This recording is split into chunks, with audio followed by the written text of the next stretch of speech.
Guys, so in today's video, I'm going to tell you how studying less will help you get better results, okay? Now, I was in school once upon a time, um, you know, and I was doing the junior cert. This was in 2013, and we got a letter home in the post saying that, oh, with the junior cert coming up in 3 months' time, you need to study 5 to 6 hours a day on your days off from school. And when I read that, I was like, no way, that can't be true. They can't make us study that much. But when I got home, my parents said, oh, no, that's what it takes. You have to study that much to get good grades. And I kind of felt like I was forced to study that much. And I was studying 5 hours a day on weekends, days off. And yeah, it was very painful.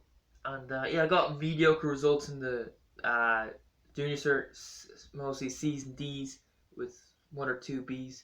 Yeah, I think I got a B in English and maths. So yeah, I guess I did well for my standards, because I had low standards. But I did that. I skipped fourth year, and I did that amount of study throughout most of fifth year. But by about April or May of that year, I just gave up. I was like, you know what, this is too difficult. It's too painful, and I started studying a lot less from that point on. And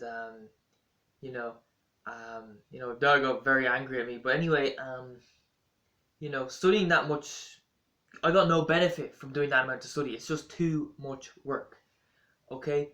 And that's why I gave up. I was like, what's the point of working so hard if I'm not really getting anywhere? I felt like I wasn't really getting much from it. And I just felt, oh, I'm just stupid. I'm not smart enough to do this work. Maybe I'll just get a job at McDonald's or work at the cinema when I leave school. But parents wouldn't allow it. They kind of forced me to go to college. They said, oh, if you don't go to college, we're gonna kick you out. I went for 3 years. I felt like it was a complete waste of time. About a year later, I got a job at McDonald's. I found that job very difficult because I had a very low IQ, mentally very head wrecking. But around this time last year, I started working on my brain. Okay, and because I realized that I started to see a correlation. Okay, because I've been on YouTube since the year 2017, and this year 2020, I've gotten basically no success at all. But I saw one of Ryan Trahan's videos. He said he got the valedictorian award, which is an award you get for getting the best grades in your year group, your last year at school in America. He gave a speech, and from that moment on, something clicked in my head. You need to be smart to be a good YouTuber, and I didn't realize that before. This is the first time I ever really noticed it. So I was like, right, I'm gonna have to improve my brain. But studying for 5 hours a day is very painful. But then I watched a video by Tai Lopez, and Tai Lopez said that the average CAO reads a book a week or something like that. And I was like, a book a week? That's not that much. I did the maths in my head. I'm thinking, yeah, that's about an hour and a half of reading a day. It's a lot easier than 5 hours, so I think I can manage that. So I started reading for an hour and a half a day, and I noticed that my job at McDonald's became a lot easier. But I think I improved a lot in the short term, but in the long term I kind of plateaued.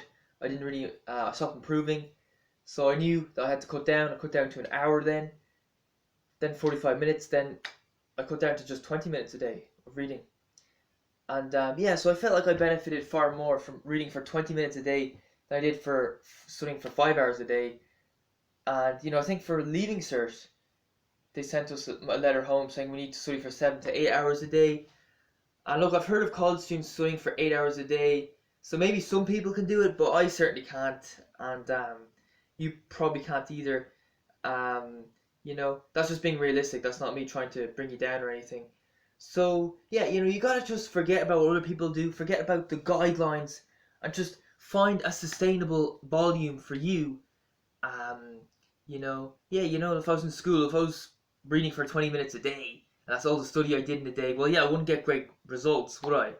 I feel like in the short term, I'd get worse results, but in the long term, I'd get better results because my IQ would improve. I'd start actually learning stuff in class and stuff like that. So yeah, really, the key to getting smarter is actually just very simple. Especially because for me, having a low IQ, I can only manage a volume of 20 minutes a day. Now I do 25 minutes a day. So that's it. Study less for better results. You should study not to get good, not to remember stuff, but to improve your brain. Okay, Like when I first started reading for 20 minutes a day, like I'd hardly remember anything that I just read because of my low IQ. Now I remember a lot more, but that's not the point. The point is you want to improve your brain. And I feel like I'm running out of things to say. But yeah, if you're working a full-time job and you think you're busy, just keep in mind that like this, it doesn't take hours every day like the school system fools you into thinking.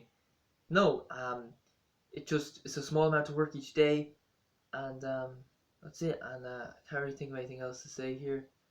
Yeah, let's call it a day. One last piece of advice: try to find something that you enjoy doing. Um, if you just want to improve your IQ, just so maybe you can get a better job or something, mix it up. Try different things. If you like reading, read. If you like writing essays, write essays. If you enjoy doing maths problems, do maths problems. If you enjoy doing art, do art. Um, but personally, if you want to be good at a certain area, like I want to be good at YouTubing. So in order for me to be good at YouTubing, I feel like reading and maybe writing stories and essays. I think that's probably the best thing for me because I need to be good at talking to a camera. So I need to improve my like verbal abilities. Um, you know, and yeah, that's the video.